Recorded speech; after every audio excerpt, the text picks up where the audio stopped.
not the gun.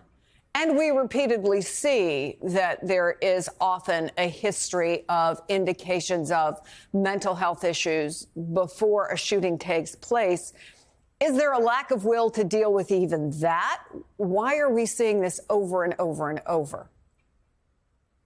Well, I think you just hit the nail on the head. It's a lack of will. And it's a, decades-long effort by organizations such as the NRA to ensure that any kind of restriction on these sorts of weapons is seen as some sort of slippery slope. As the gentleman noted, there are more guns in this country, but also, there's not a lot of weapons that can fire 50 rounds that quickly, even in a semi-automatic state. And, Chris, it begs the question, who was this gentleman's network? Who was around him? Who knew that he needed help? How did he get the weapon? How did he go almost 3,000 miles from his home in Nevada all the way to New York City without anybody hopefully checking in on the guy? Clearly they didn't.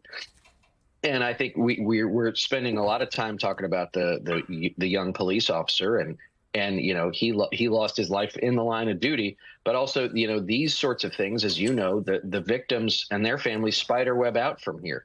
And I think now we have a situation, Chris, where we have at least half the population, I guess, that has either been in the vicinity of a mass shooting or has been, either, on the receiving end or has been in a place where something like this was happening. And so I think that it starts with mental health.